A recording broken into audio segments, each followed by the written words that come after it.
Guess what, Rosalie? My family's coming over and you're in charge of hosting them at this fancy restaurant. Can you handle that?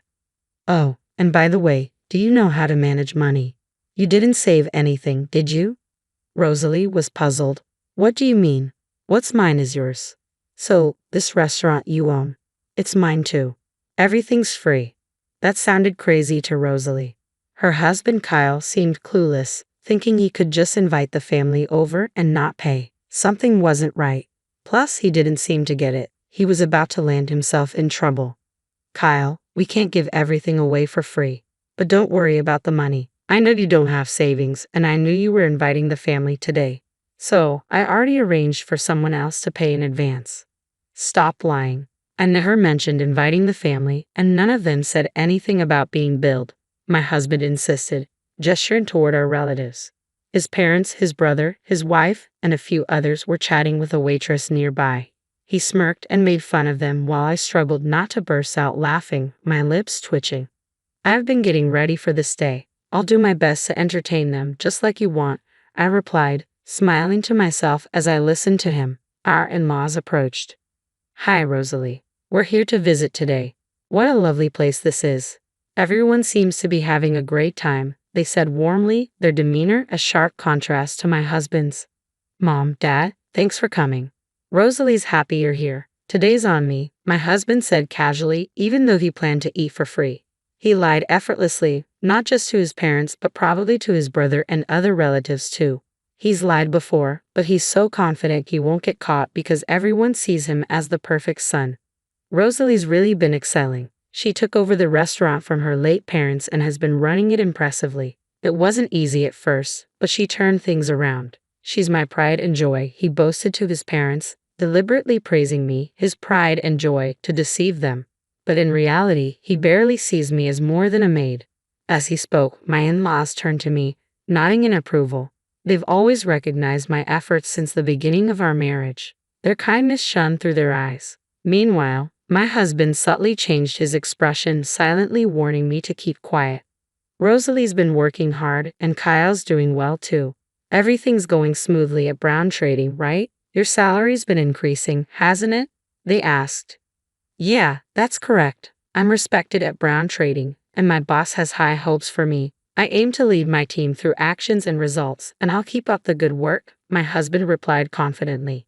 That's our son, all right. Spending $155,000 like that isn't something just anyone can do, his parents remarked proudly, but my husband's expression darkened slightly at that moment. Today, we have 15 relatives dining with us, including my in-laws and brother-in-law's family. It's $11,000 per person, totaling $115,000. I calculated silently, knowing my husband was trying to get it all for free, unaware of the cost. When he realized it was pricier than he thought, he quickly regained composure to avoid exposing his lie. This one's on me, everyone. It's the least I can do. I just got my bonus, so no worries at all. Leave it to me, he declared, puffing up his chest as the in-laws chuckled softly. Checking the time, it was 6:00 p.m., so I guided my husband and in-laws to their reserved seats.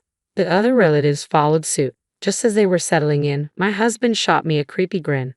An hour later, I approached their table in the banquet room. They were enjoying themselves, oblivious to the surroundings. Feel free to order more, everyone. It boosts restaurant sales, and Rosalie will be delighted, so go ahead, my husband encouraged, each word accompanied by a flurry of extra orders. With the banquet meals and additional orders, the bill had surpassed $20,000. Everyone assumed my husband, a corporate elite with a hefty income, was treating them. While some hesitated, my husband seemed to push them to order more. That's when I decided to set the record straight, loud enough for all to hear. Since it's Kyle's treat, I had $60,000 transferred yesterday, so everyone, please enjoy yourselves without holding back, I announced, causing a buzz of surprise among the relatives. $60,000. Classic Kyle, were words of almost admiration that flew around. While the relatives reacted like this, my husband wore a bewildered look, clueless about what was going on. I didn't miss his expression and added a line to start my counterattack. Well, the $60,000 isn't for the food. It's for alimony, actually, I stated, causing puzzled looks among the buzzing relatives. Alimony, Kyle? What's this about alimony? One of them asked. No, I don't know about any alimony. Sometimes Rosalie jokes around, so please don't mind her. Come on, Rosalie, don't upset everyone with jokes like that. My husband tried to brush it off, but he was clearly the most troubled. His face was smiling, but his eyes told a different story. The way he looked at me was terrifying. But it wasn't done. Kyle, you're the one making uncomfortable jokes here. I think it's time the family knew that, right? I said firmly, handing him a piece of paper and a bank book. As he examined them closely, his face turned pale. The alimony is for cheating. Kyle has been unfaithful. He's not the person you all think he is. He can lie and deceive people without a second thought, I revealed. The atmosphere in the banquet room shifted abruptly. The once lively chatter ceased, replaced by an eerie silence. The document I handed to my husband was the original alimony claim, and the bank book showed a record of a $60,000 transfer. Everyone's attention was fixed on my husband and me, and silence lingered for a few seconds. But it was my husband who broke it. How funny, Rosalie. That's quite something. It looks just like a real statement in a bank book. But really, this is going too far. There's no way I would cheat. It seemed like he had shifted back to his usual confident demeanor, but that confidence quickly faded, and I couldn't help but smile. What are you talking about, Kyle? You're the one who's gone too far. Not only cheating but also trying to bully me into eating for free, lying to all the relatives that it's your treat. That's too much of a joke. Correct yourself quickly, everyone. Don't take Rosalie's words to heart.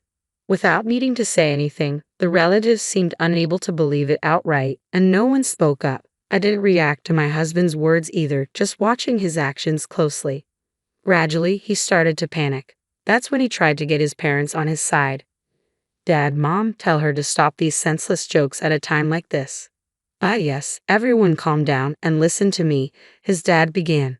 Rosalie isn't making any senseless jokes. She's just stating the facts. It's undeniable that Kyle has been unfaithful, and she's not threatening Rosie. He's trying to get today's meal for free too. What are you two even saying? Are you taking what Rosie said seriously? That's not funny at all, my husband protested, but his parents seemed convinced. The only thing that's not funny is this situation. We've come here knowing everything to confront you, I declared. Yes, I had already confessed everything to my in-laws, revealing how my husband uses his outward kindness to play the dutiful son while behind the scenes, he's up to no good. Even as we waited for our reservation time, he tried to deceive his parents, but they saw through his lies. Enough. I would never deceive everyone. You're ruining the good mood we had, Rosalie. What are you going to do about this? My disclosure and having the in-laws on my side were completely unexpected for him. He visibly started to lose his composure, standing up and glaring at me intensely, as if he might lunge at me any moment. Come on, brother, calm down. Let's sit down and talk this over calmly. Nicholas, you believe me, right? Interjected his brother, my brother-in-law Nicholas, cutting through my husband's angry shouts. Nicholas, busy with his own job, was attending today with his wife Yasmin. I knew Nicholas and my husband had been close since before I started dating him, and he is as gentle and consistently smiling as the in-laws. However, Nicholas's next action would utterly defeat my husband. He pulled a thick envelope out of his bag and handed it to my husband, saying, You believe me, right, brother? How can I believe you when you've been cheating with my wife, Nicholas? You what? My husband's accusation hung heavy in the air as Nicholas handed over the envelope. Inside was a report on the infidelity investigation. It turns out my husband had been cheating with Nicholas's wife, Yasmin. Just before my father-in-law had said, We've come here knowing everything, and by we, he meant the brother-in-law's family too. And it turns out, I learned about my husband's infidelity thanks to Nicholas. Hesitantly, my husband checked the contents of the envelope, turning pale as a ghost. Inside were numerous photos of him cheating with Yasmin, pictures of them dining at a fancy restaurant, looking into each other's eyes. There were photos of them being cozy in a car and others of them embracing and kissing in front of a hotel. There's no way he could just say they were just going out. It was indeed a decisive moment, a hellish scene. Is this a joke? Unbelievable, Kyle did this, were the whispers I heard. The relatives around us were in turmoil, and the banquet hall buzzed in a whole different way. For my husband, it couldn't have gotten any worse. He was completely flustered now. No, wait. This investigation report is fake. The photos must be doctored because I haven't cheated with Yasmin. We didn't cheat, right? He pleaded, trying to enlist Yasmin's support in his last-ditch effort. Immediately after Yasmin, now the center of attention, bowed deeply to the floor in full prostration.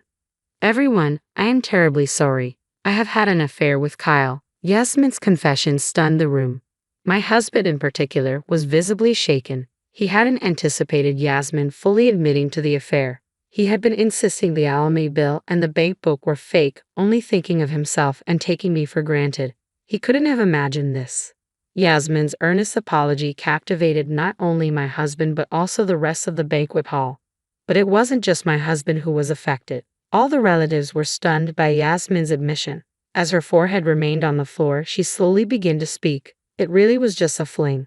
Nicholas is a wonderful husband, but, well, it lacked excitement, you might say.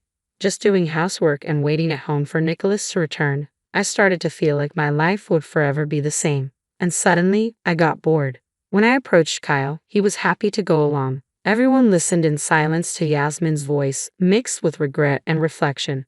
As she raised her head and revealed more truths, I tried to end it immediately, knowing it was wrong. But Kyle got serious about it. He threatened to expose everything if I tried to break it off. I know it sounds like an excuse now, but I am truly sorry. Yasmin's confession left the relatives staring in disbelief at such a lack of morals. Yasmin had initiated the affair, and though she was threatened, it's hard to completely sympathize with her. But she came here today to admit her mistakes and apologize, which is somewhat redeemable. However, my husband tried to escape by lying and making excuses, unaware that he was just tightening the noose around his own neck. He really is a fool, brother. It's all useless. Rosalie, and our parents know everything. I'm going to demand alimony from you, and you're going to pay Nicholas. When did you realize? You didn't even do an investigation. You must have been sure, right? Yes, I heard it from someone I truly despise, you brother. Right, Rosalie? That's right. It wasn't just Yasmin. He had his hands on other women too. What, Rosalie? How much do you know? Just give me a break already. Too bad, Kyle. I know everything, and if anyone should be asking for mercy, it's us. I never thought you'd even make a move on an employee at a restaurant. I continued, then called a woman into the banquet hall. This woman was the waitress who had been talking with the in-laws, Nicholas, Yasmin, and several other relatives while they waited for their reservation time. Turns out, while having an affair with Yasmin, my husband had also been making advances towards this waitress. She had also attended the same school with me back in our student days. Before even consulting Rosalie, who was the restaurant owner, she came to me. Kyle had threatened to destroy your family if you spilled the beans to Rosalie. You're really horrible. I've said it before, but we know everything, brother. All you can do now is admit your guilt and apologize, just like Yasmin did. Kyle, let me ask you something. Why would you deceive Rosalie to carry on with your affairs? From what we can see, Rosalie has been nothing but supportive. She's been managing the restaurant that she inherited from her parents and taking care of home as well. What did she ever do to you? Under the cold stares, my husband flinched at his father-in-law's question. I thought there was no valid excuse for infidelity, but if I had been unconsciously pushing him into a corner, I wanted to reflect on myself too. Awaiting his response, what he said next was shocking. I married Rosalie because I felt sorry for her. Before our marriage, she was struggling to turn the restaurant around with both parents gone. I was the only one she could rely on. I couldn't live without that feeling of superiority. And then what? Rosalie managed to turn it around. The restaurant became popular, and suddenly I found it boring. That's why I thought of dumping her, my husband said, smirking as if he had nothing to lose. Despite already knowing his true nature, a deep disgust welled up from within. It seemed he viewed everyone but himself as mere tools. The cold stares from the relatives quickly turned to pity.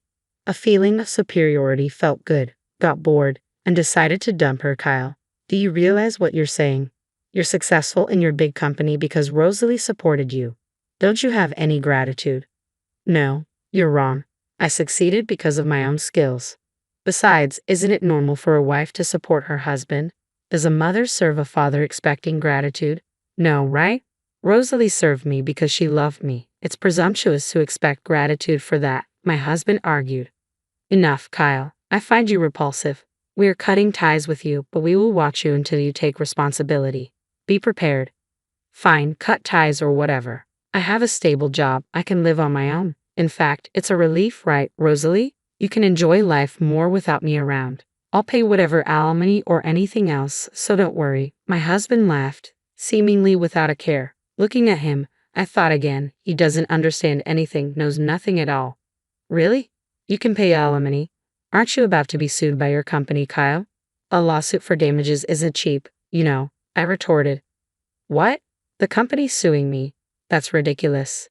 You were bragging today, weren't you, that you're respected at Brown Trading, that your boss has high expectations, that you lead your subordinates with actions and results. But it was all lies. In reality, you've been threatening your subordinates and embezzling company money. What? I would never do something like that. I rose through the ranks on my own merit. Don't talk nonsense when you know nothing, my husband protested. What you don't know, Kyle, is that all the subordinates you threatened have come forward. The company has been aware of the issue for a while. But you don't have to believe me, I'm just stating facts. It'll be interesting to see how far you fall. I explained to him in a calm tone, trying to make him understand. And the color drained from his face. If he really had no idea, he could have laughed it off. But the truth is, he was misbehaving at work too, so denying it was impossible. Seeing the realization dawn on him, he quickly turned, pleading, "Rosalie, you're right. I knew nothing. I'd only said those things because I wanted to leave. Please continue to support me if we divorce now." I stopped him right there. "Don't say anything more. The relatives are about to tear you apart, Kyle. It's too late for anything now, and it doesn't matter whether you knew or didn't know. No one will help you, and you'll get your wish to live alone. Oh, and by the way, make sure you pay for today's bill. It was your treat, wasn't it?" The moment I said this, Kyle collapsed to his knees. No one reached out to help him. Today, after threatening me, deceiving the relatives to get a free meal, he finds himself unable to get off scot-free. Afterwards, I filed for divorce, and Kyle was sued by his company. Kyle ended up incurring a significant amount of debt. The reason Kyle had no savings despite dealing with Brown Trading was that he was footing the bill for entertainment expenses with the employees. However, this entertainment was merely a pretext. In reality, Kyle was just squandering money at nightclubs. Given that Kyle, who had a high-paying job, had no savings, it's clear he had been recklessly spending his money. This was entirely Kyle's own doing, so he should have dealt with it himself. But instead, he asked for help from his in-laws and Nicholas's family. Of course, no one was willing to help. Kyle had defiantly claimed he could live on his own and even laughed off being disowned. So it's no surprise, yet Kyle continued his futile attempts and kept sending messages to my smartphone incessantly. "I was wrong. I shouldn't have cheated. I regret it. Please help me." The messages clearly showed he was desperate, but it felt like just another act, given his history of deceit and manipulation. It's hard to believe him still. I have not blocked Kyle's contact. I've left it unblocked so that I can receive his messages. I want to see what becomes of a person who has only thought of himself and demeaned others around him. It's uncertain what will happen to Kyle now that he has hit rock bottom. One thing I do know is that unless Kyle truly repents and changes himself, he will not be able to climb out of this pit. That much I am sure of. "Rosalie, I am truly sorry for what my brother has done. It's irreparable." Nicholas apologized to me after divorcing Yasmin. The in-laws who came with him also deeply bowed their heads.